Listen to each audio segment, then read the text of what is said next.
My son's laughter died the moment my sister lifted his gift box and smashed it against the table. The room went silent for a split second after the first gift shattered, then erupted in laughter again, louder this time, as if my sister had just performed a comedy skit instead of destroying something my son had been excited about all week. She bent down casually, scooped the torn wrapping paper off the floor with her foot, and nudged the broken toy aside. "Oops," she said, smirking as she reached for the next gift. "Guess this one wasn't made very well." My son tightened his grip on my arm. He wasn't crying yet, just watching, confused, trying to understand why everyone thought this was funny. His little shoulders trembled each time someone laughed. "Sis, maybe give him his presents nicely," I said, keeping my voice low, controlled, hoping she would stop before the moment became worse. But she didn't. She didn't even look at me. She grabbed another gift, a football set wrapped in bright blue paper, and raised it high above her head. "Should we test this one too?" she called out. A few cousins cheered, thinking it was part of some fun joke. Before I could move, before my son could react, she hurled it onto the floor. The plastic cracked loudly. My son flinched as if someone had hit him. More laughter. Phones came out, people recorded. And in the middle of that circle of adults and children, my son stood frozen beside me, his eyes flicking between the crushed gift and the faces laughing at him. I knelt down beside him. "It's okay," I whispered. But it wasn't. Not for him. Not for me. Not for any mother who has watched someone break their child's joy on purpose. My sister reached for a third gift. This time she made eye contact with me, slow, deliberate, and raised her eyebrow as if daring me to stop her. Her smile was sharp, cruel, calculated. She shook the box dramatically. "Let's see what cheap surprise we've got here." I stood up quickly. "Enough." My voice came out firmer than I intended. But the guests didn't take it seriously. A few snickered. Someone whispered, "She's overreacting again." Another said, "It's just gifts." Just gifts. As if they didn't belong to a child. As if watching a child's happiness being smashed in front of him wasn't cruel. As if empathy could be paused for entertainment. My sister rolled her eyes and tore open the box anyway. She pulled out a small toy car, my son's favorite kind, held it between two fingers, and flicked it onto the floor like trash. It skidded, hit the leg of a chair, and cracked clean down the middle. My son finally let out a tiny sound, not a whimper, not a cry, just a small, broken gasp. And still.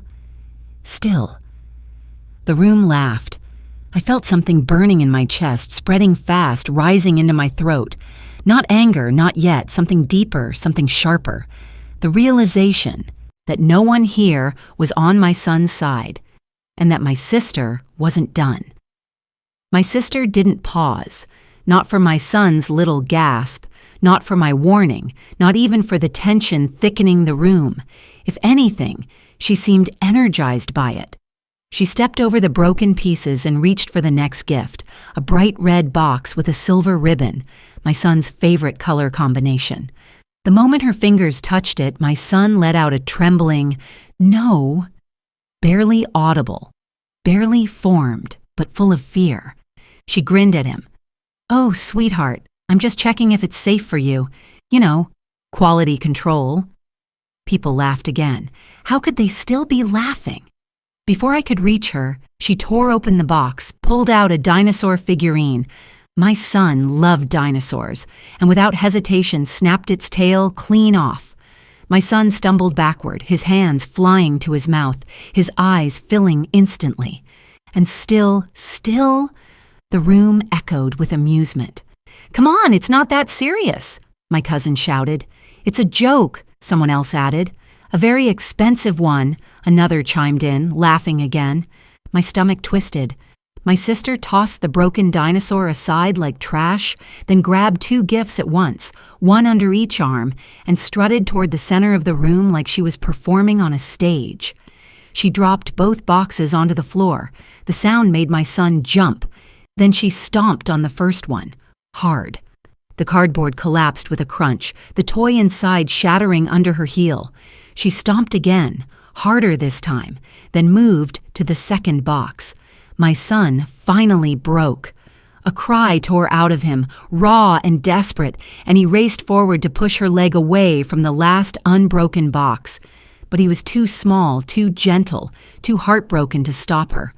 I scooped him up immediately. He clung to me, sobbing into my neck, shaking uncontrollably. "Why is she doing this?" he cried. I couldn't answer. I didn't know what to say that wouldn't scar him even more. My sister shrugged dramatically. "It's just stuff. Don't raise him to be so sensitive." And the people, my family, nodded, agreeing. Insensitive, heartless, cruel. They watched a child get humiliated and called it entertainment. I stepped forward with my son still shaking against me. "Put that last gift down," I said softly but firmly, but she didn't. Instead, she waved the small box in the air and taunted my son with it. "You want it?" she asked him, smiling. A smile that didn't belong on anyone who claimed to love their family. "Come get it." He buried his face deeper into my shoulder, crying harder. My sister laughed and tossed the box to the floor. It bounced once. She lifted her foot. I lunged forward instinctively, but someone grabbed my arm, holding me back. "Let her finish the joke," they said, "joke." My sister slammed her heel down. The final unbroken gift burst apart beneath her shoe. My son screamed, and that's when I realized she wasn't doing this for attention. She wasn't doing it to be funny. She was doing it to hurt us. And she wasn't finished yet. The room was still vibrating with laughter when my sister bent down and picked up the very last gift, the only one she hadn't touched yet, the only one that mattered more than the rest combined. A small, neatly wrapped box with a gold ribbon. My son had chosen that ribbon himself this morning, smoothing it with tiny fingers, whispering to me, "This one's special, Mommy. This one's my favorite." I felt his body tense in my arms the moment she touched it. My sister lifted the box slowly, deliberately, like she wanted everyone to watch. Her eyes flicked to me, then to my son. Then she smiled, a smile sharper than anything she'd shown so far. "This one feels important," she said loudly, shaking it beside her ear. "Should I open it with extra care and extra fun?" The room erupted again. People encouraged her, egged her on, completely blind to the little boy trembling against my chest. I stepped forward. "Put it down," I said quietly, my voice low enough to tremble. But she didn't stop. She peeled the ribbon slowly, dragging out every second, savoring the tension like she was feeding off it. My son reached out a tiny hand toward the gift, his voice cracking, "Please, no." She ignored him. She opened the lid, looked inside, and let out a mocking gasp. "Oh, wow, so emotional," she announced, pulling it out. It was the personalized music box I had custom made for him, engraved with his initials, playing the lullaby he loved since babyhood. He had asked for it every single night. My son recognized it instantly. His breath hitched, his fingers curled into my shirt, his entire body froze. She held it up high so everyone could see. So this was the grand finale? The room chuckled. She twisted the tiny metal crank, and the first soft notes played, broken, trembling, delicate. Then she dropped it. Just let it fall. Time slowed as the music box hit the floor with a hollow crack. My son screamed louder than before, reaching toward the shattered pieces now scattered across the tiles. But my sister wasn't finished. She lifted her heel. "Don't!" My voice tore out of me, but it didn't stop her. She brought her heel down hard, once, twice, a third time. The music box, the one thing he'd asked for, the one thing he'd been excited about, was crushed into splinters, the melody stopping mid-note as if the song itself died. The laughter faded, not because of guilt, but because the room sensed something had shifted. My son fell against the floor, sobbing over the ruined pieces, his small hands shaking as he tried to pick them up. My sister dusted off her hands. "There," she said casually. Problem solved. I knelt beside my son, gathering the crushed fragments into my palm, my heart pounding with a sharp, unfamiliar clarity. She had crossed a line that could never be undone. And somewhere behind me, someone rose from their chair. Someone who had been silent until this moment. My father. My father stood slowly, pushing his chair back with a scrape that cut through the room like a blade. The chatter fell quiet, not because anyone felt guilty, but because everyone knew his silence always meant something was coming. My son was still crying on the floor, trying to gather the crushed pieces of his music box. I knelt with him, my hands shaking as I helped him pick up what little remained. My sister leaned against the table, arms crossed, looking pleased with herself. My father cleared his throat. Enough, he said. Not loud, but sharp. The kind of sharp that makes a room freeze. My sister straightened instantly, but not out of fear, out of entitlement. She thought he would defend her. He always had. But I stayed kneeling, holding my son close. My heart thudded violently, not knowing which way this would go. My father's gaze swept the room before locking onto my sister. "What did you think you were doing?" he asked her. She lifted her chin. "Having fun. Everyone else thought it was funny." A few guests looked away, suddenly unsure if they should have laughed in the first place. My father stepped closer to her. "Fun?" His voice hardened. "Breaking a child's gifts is fun to you?" She shrugged, rolling her eyes. "You're overreacting. It's not that serious. My God." "Not serious?" His voice boomed this time. A few people flinched. My sister opened her mouth, ready to defend herself, but he raised a hand, stopping her mid-sentence. He turned to me. "And you," he said. My stomach tightened. My son clung to me, confused and scared. "You stood there and let this happen?" he asked. I blinked, stunned. I told her to stop. "You should have stopped her," he snapped. "You're his mother." A murmur rippled through the room. My sister smirked. I felt something break inside me, not my patience, not my temper, something deeper. The realization that no matter what my sister did, I would somehow still be blamed. I rose slowly, holding my son in my arms. "She broke every one of his gifts," I said quietly, right in front of him. "And you let her," my father shouted again, pointing at me instead of her. My sister crossed her arms, smug. He turned to the room. "This is what happens when a mother can't control her own child or her own emotions." Gasps scattered around the guests. My sister added fuel, shrugging innocently. "She was overreacting from the start. I was just trying to lighten the mood."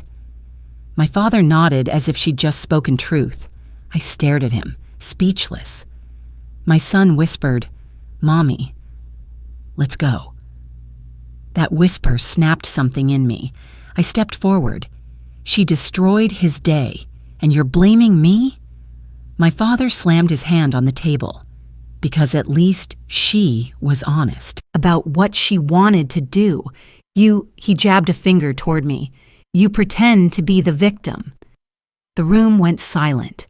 My sister watched him with wide eyes, not expecting him to say that, not quite like this. My father inhaled sharply, and then he did something none of us expected. He reached for his wedding ring and began twisting it off his finger. My father twisted his wedding ring slowly, as if weighing the world in that small motion. Every eye in the room followed his hand. Even my sister's smirk faded. The metal slid halfway up his finger, then stopped. He looked at my mother. She stood frozen near the cake table, one hand gripping the chair beside her. Her face had gone pale the moment he touched the ring. My son hid his face in my shoulder, trembling. My father's voice cut through the suffocating silence. "I'm done," he said. 2 words, but they detonated like explosives in the center of the room. My mother blinked. Done with what? He pulled the ring the rest of the way off. Done with this family, pretending everything is fine. Done with the lies. Done with the drama. He tossed the ring onto the table. It hit the wood with a sharp, final clink. Whispers erupted. My sister stepped forward. "Dad, what are you talking about?" He pointed at her. "You started this mess today." She drew back, offended. "Me? I was entertaining. They were laughing." He turned on her with a glare so sharp she flinched. "You humiliated a child on his birthday. You call that entertainment?" She stuttered, looking around for support. But the room had gone limp, unsure which side to take now that the tone had shifted. My father swung his attention back to me. "And you," he said coldly, "you stood there crying instead of taking control." A stunned breath left my chest. I wasn't crying. I was protecting my son. "You call this protecting?" he barked. "Pathetic." My sister's confidence returned. She folded her arms, smirking again. "See? Dad gets it. She can't handle anything." But my father suddenly snapped toward her. "Shut up!" Her smirk vanished instantly. He paced forward, running a hand through his hair. "I'm leaving," he said. "Right now. I'm sick of all this pretending." My mother's voice cracked. "Leaving where?" He grabbed his coat from the back of the chair. "Away from all of you." The room gasped collectively. "Dad?" My sister whispered, panicking now. "You don't mean that." He didn't even look at her. "I'm tired of covering for you." He shot her a glare. "You think I don't know what you've been doing?" My sister's eyes widened. What are you talking about?" My mother stepped closer, shaking. "What is going on?" My father ignored her. He pointed at my son, still crying softly against my shoulder. "That boy deserved a happy birthday. Instead, he got this circus, and I refuse to waste another year pretending this family is something it isn't." He walked toward the door. My mother cried out, "Please don't go like this." He didn't turn back, not once. He opened the door, stepped outside, and slammed it behind him. The sound echoed through the house as if it split the walls. My sister stumbled backward, shaken. My mother stared blankly at the table where the ring lay, and for the first time all day, the room was completely silent. No one moved, not a breath, not a whisper, not the slightest shift in a chair. The door had barely stopped vibrating when my mother collapsed into the nearest seat, staring at the abandoned wedding ring as if it were a ticking bomb. My sister pressed a hand to her chest, trying to steady her breathing. He didn't just leave," she whispered. "He can't just walk out." But he had, and the silence he left behind was louder than all the laughter from earlier combined. My son clung to me tighter. His tears had slowed, but his small, frightened breaths told me everything I needed to know. This wasn't just a ruined birthday anymore. This was a rupture. My mother finally looked up, her voice brittle. "What happened today? What did you do?" She wasn't looking at me. She was staring straight at my sister. My sister's mouth dropped open. "Me? You're blaming me? He left because she jabbed a finger in my direction. Turned the whole day into drama." I stepped back, shielding my son instinctively. "You destroyed every one of his gifts," I said quietly, "and he blamed me for your actions." My sister scoffed. "It was a joke. I've said it 100 times. My mother slammed her hand on the table. "Stop calling it a joke." The crack of her palm against the wood jolted several guests. My sister's voice trembled. "Mom, why are you yelling at me? Dad said—" My mother cut her off sharply. "Your father didn't leave because of a birthday party. He left because of something else." The room froze. My sister blinked. "Something else?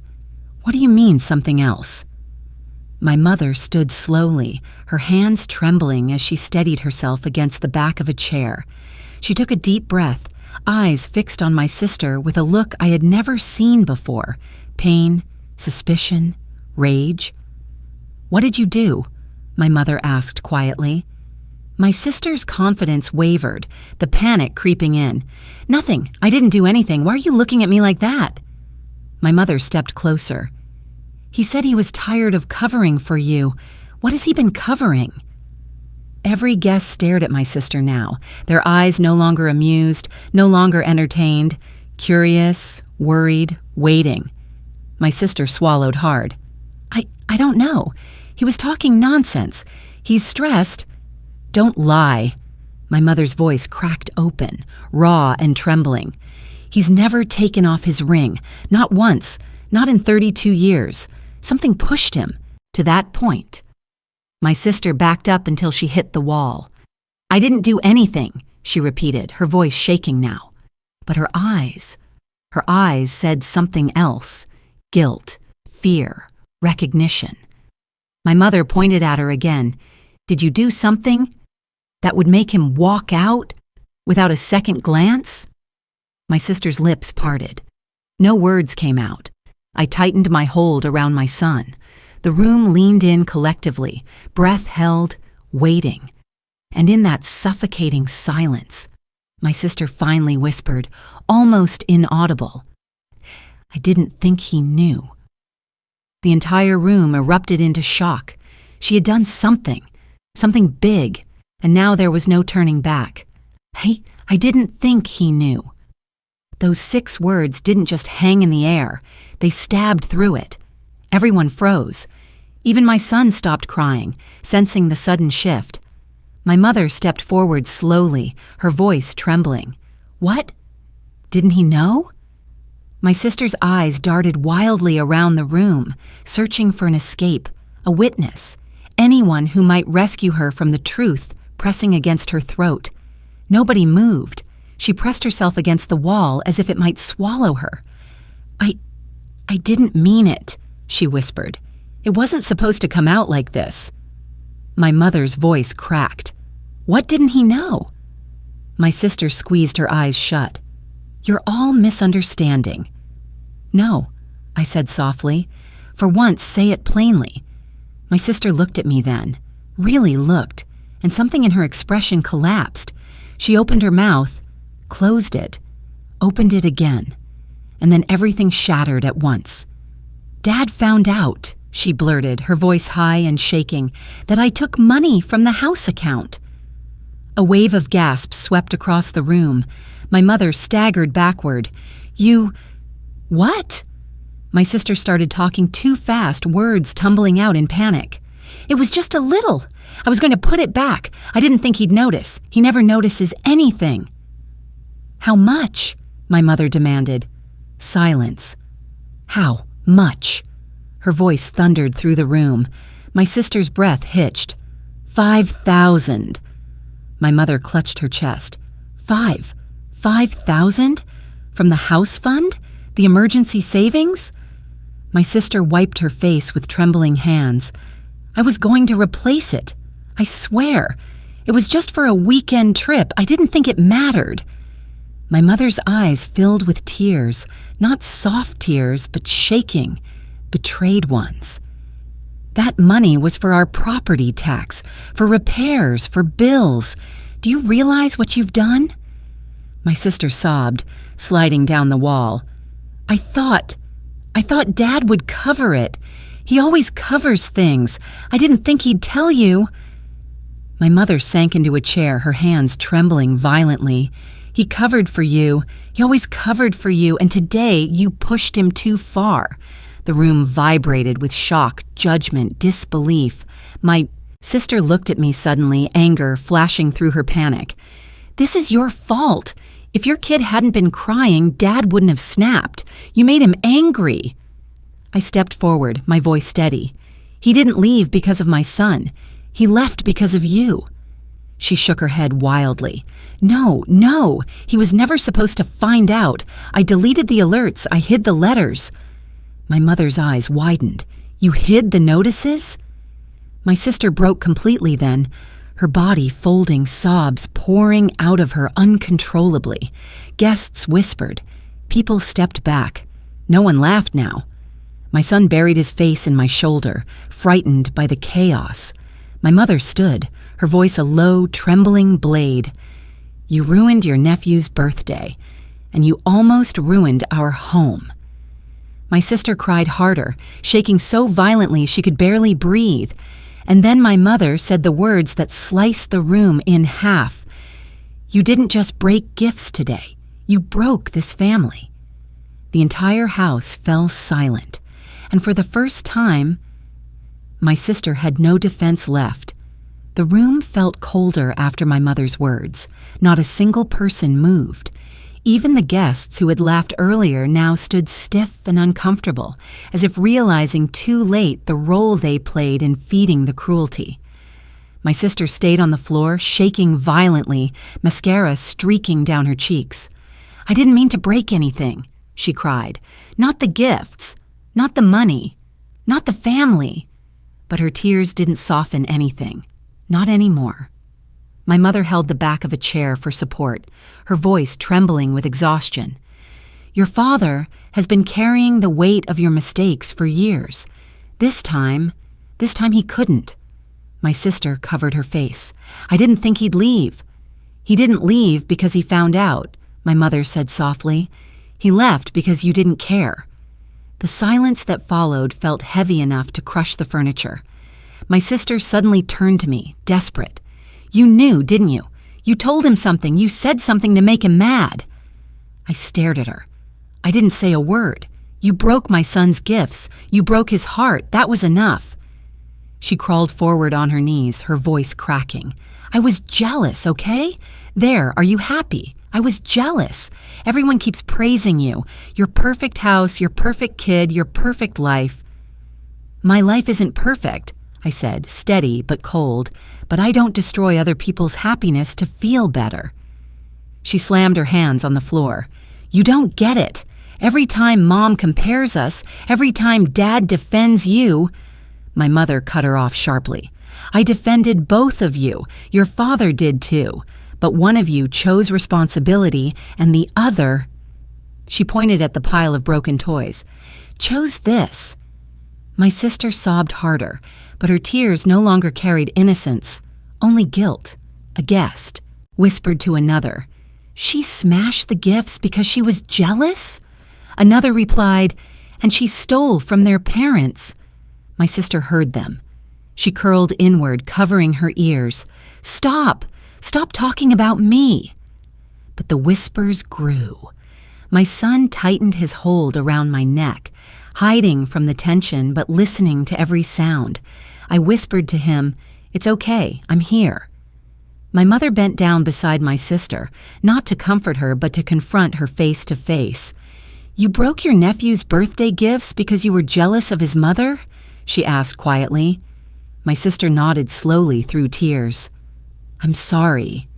I didn't want her to have a perfect day." My mother closed her eyes as if the words physically pained her. "Your nephew is 6 years old. He had nothing to do with your insecurities." My sister cried into her hands, shaking uncontrollably. Then my mother said something that made the entire room gasp. "I think your father left, not because he was angry at us, but because he finally saw who you've become." My sister's sob broke into a scream. No, he can't leave me. He can't." But he had, and the truth hung in the room like smoke no one could breathe through. The family wasn't broken because he walked out. It was broken long before. Today simply exposed it. My sister's scream echoed through the room, sharp enough to make a few guests flinch, but my mother didn't move. She stood over her trembling daughter with a look that wasn't anger anymore, just heartbreak layered with exhaustion. My sister reached for her mother's hand. "Please, help me. Don't let Dad leave. Don't let him be mad at me." My mother stepped back. "I can't fix this for you." My sister froze, her hand suspended mid-air. "What do you mean you can't?" My mother's voice was quiet, but every word was a blade. "You broke a child's things out of jealousy. You stole money from our home. You lied to us. And when everything collapsed, the first person you blamed was your sister, instead of yourself." My sister shook her head violently. No, I said I was sorry. Isn't that enough? I'll give the money back." My mother raised a trembling hand. "Stop, just stop. This isn't about the money anymore." A thick silence fell. My sister looked around the room for support, but one by one, the guests looked away. No one wanted to touch this disaster anymore. My mother's breathing grew unsteady. You know what your father said last week?" Her fingers dug into the back of a chair. "He told me he didn't recognize you anymore." My sister's mouth fell open. "He said that? Why would he say that?" "He saw the signs," my mother whispered. "The attitude, the selfishness, the lies. He was waiting for you to change." My sister covered her face. "I tried." "No." My mother's voice hardened. "You tried to hide, not change." My sister collapsed into sobs again, loud, heavy, heaving. But my mother didn't reach to comfort her. She simply lowered herself into a nearby chair, gripping the armrests as though holding herself together was a full-time job. I shifted my son to my other arm. He'd stopped crying, but his little fingers still curled into my shirt, clinging to safety. A few guests began whispering again. She took the money? She smashed the gifts out of jealousy? And her father left because of her? Every whisper chipped away at her defenses, and she felt it. She covered her ears again. "Stop talking about me!" My mother slammed her hand on the table. "Then stop giving them reasons to talk." My sister sobbed harder, curling forward, her shoulders shaking uncontrollably. For the first time, I saw my mother's eyes fill with tears, not for what was done, but for what couldn't be undone. "This family didn't fall apart today," she whispered, staring at my sister. "We've been cracking for years, and today, it finally broke." My sister lifted her head slowly. "So what now? You're all just going to leave me?" My mother looked at her with a sadness so deep it seemed to age her. "You left us long before we ever left you." My sister's breath caught. Her eyes widened as the meaning hit her. And in that moment, the weight of everything, the jealousy, the destruction, the lies, the stolen money, my father walking out, crashed down on her all at once. She broke again, harder this time, a sob so raw it silenced the room. No one moved, no one spoke, because the consequences she had feared had finally arrived. My sister's sobs echoed through the room, raw and uneven, as if her entire world had collapsed beneath her feet. She clutched at her chest, trying to breathe, trying to steady herself, trying, finally, to understand the damage she had caused. But the truth was no longer something she could run from. My mother sat rigidly in her chair, her hands trembling in her lap, her eyes red and distant. She didn't speak. She didn't move. She simply watched my sister break apart inch by inch. My sister wiped at her face with shaking hands. "You all think I'm a monster," she choked out. "You think I wanted to hurt him, hurt any of you." No one answered. The silence was louder than any accusation. She crawled forward a little, hugging her knees. "I didn't mean to smash the gifts," she said, her voice desperate. I just got carried away. Everyone was laughing. I thought it was fun. I didn't think it would hurt him that much." My son whimpered softly against my shoulder. She heard him, and her expression cracked even further. "I didn't mean to make him cry," she whispered. I finally spoke. "But you did." She looked up at me with swollen, pleading eyes. I know I did. But you don't understand. When I saw how happy he was, when I saw how excited he got, something inside me just snapped. The air tightened. She swallowed hard. "I don't get that kind of attention anymore, not from anyone. Everyone always looks at you like you're the perfect daughter. And Dad," her voice wavered, "Dad always praises you, never me." I held her stare, steady but cold. "Jealousy doesn't justify cruelty." She slammed her fist on the floor. "I know," she screamed. "I know, okay? I hate myself for it." My mother flinched at the outburst, tears escaping her control now. My sister's voice dropped to a trembling whisper. "I smashed the gifts because I wanted, just for one moment, to wipe that smile off your face, to make you feel what I feel every time someone compares us." She looked at the pile of broken toys with a shaking breath. "But I didn't realize I was hurting him. Not you." A sob tore from her throat. "I'm sorry," she cried. "I'm so sorry. I didn't want to ruin his birthday. I didn't want to lose Dad. I didn't want any of this." My mother whispered, voice heavy with grief. "Then why did you do it?" My sister broke again. "I thought I could control it. I thought it was harmless. I thought if I made everyone laugh, I'd feel better about myself." She buried her face in her hands. "But I made everything worse. And now Dad's gone. And you all hate me. And I deserve it." The room held its breath. No laughter, no whispers, no excuses left. Just the truth. Ugly, exposed, irreversible. My son lifted his head slightly, watching her with big, confused eyes. And for the first time all day, my sister didn't hide from the consequences. She faced them fully, because there was no undoing what she had done, only the weight of it, and the question that lingered in the silence. What happens next? The house felt hollow now, as if my father's absence had sucked the oxygen out of the walls. My sister's sobs quieted into small, broken hiccups. My mother sat motionless, staring at the front door like she expected it to open again, even though we all knew it wouldn't. Not tonight. Maybe not ever. My son clung to me, exhausted from crying, his little fingers tangled in my shirt. I gently stroked his back, feeling his breathing soften with each minute that passed. He didn't understand what happened. He shouldn't have had to. One ruined birthday had revealed every fracture in this family. My mother finally took a slow breath and stood, wiping her eyes roughly. "Everyone should go home," she whispered to the guests.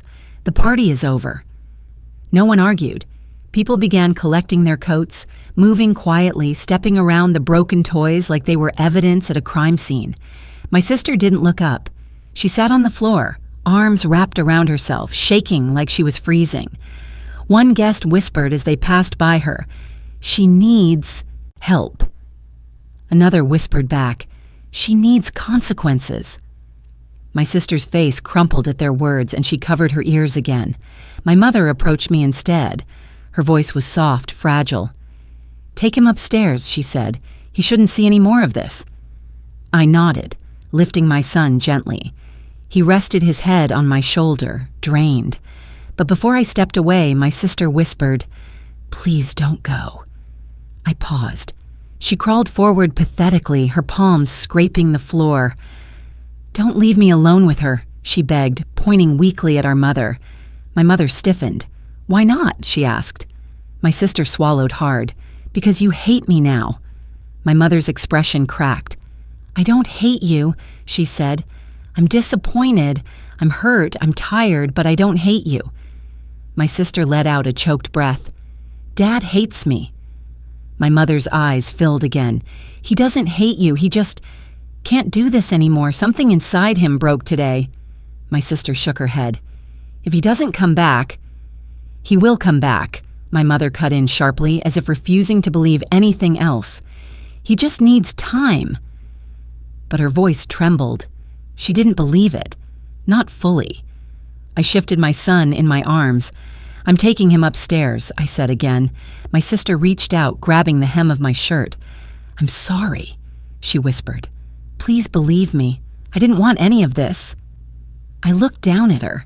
This version of her, stripped of pride, stripped of excuses, stripped of all the bravado she had worn like armor. "I believe you're sorry," I said quietly. "But sorry doesn't undo what happened." She broke again, collapsing to the floor. My son stirred in my arms, whispering, "Mom, is everything okay?" I kissed his forehead. "It will be," I lied gently. "Let's go rest." As I climbed the stairs, my mother's voice drifted upward, soft, trembling, almost pleading. What have we become? And for the first time all day, no one had an answer. I carried my son into the quiet hallway upstairs, his small body warm and limp against me. He was exhausted, emotionally drained far beyond what any 6-year-old should ever feel. I pushed open the guest room door and lowered him gently onto the bed. He clutched my sleeve, his eyes heavy. "Mom, my presents, are they really gone?" The question sliced through me. I brushed his hair back. "They're just things," I whispered. "But you're safe, and you still have me." He nodded weakly, though the sadness in his eyes didn't fade. I pulled the blanket over him, and within moments he drifted into a shaky, uneven sleep. For the first time all evening, the house was quiet enough to think. I stepped into the hallway and closed the door softly, but as I turned, I saw my sister at the top of the stairs, gripping the railing, her face pale and swollen from crying.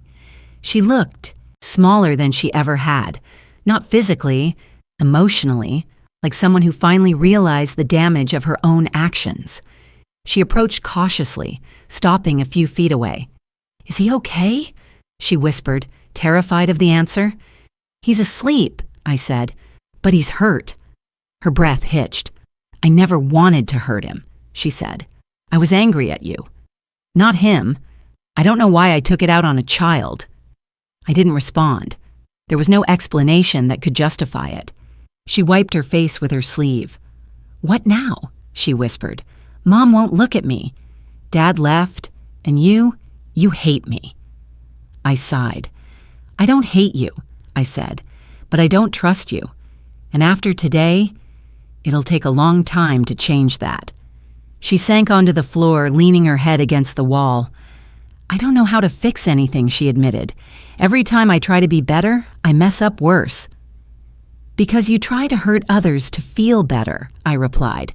"That's not fixing anything. That's destroying everything." A long silence stretched between us. Downstairs, my mother's muffled sobs drifted upward. My sister closed her eyes, pained. "I never meant for Dad to walk out," she whispered. "I thought he'd yell, not leave." "That's the problem," I said softly. "You never think past the moment." She hugged her knees. "I'm scared," she admitted. "I don't want to lose him." I took a deep breath. "Then you need to take responsibility. Not just cry, not blame, not hide. Own what you did. All of it." She looked up at me, tears streaming again. "You really think I can fix it?" I met her gaze steadily. "That depends on what you do next." Her breath trembled as she nodded, determination flickering faintly under all the fear. Before either of us could speak again, the front door opened downstairs. Quick, unexpected, sharp. My sister's eyes widened. "Is that Dad?" I didn't know, but whatever was about to happen, it would change everything. My sister stared down the staircase, frozen, her breath held tight in her throat. The sound of the front door closing echoed upward, sharp and final. I took a slow step toward the railing, my heart pounding.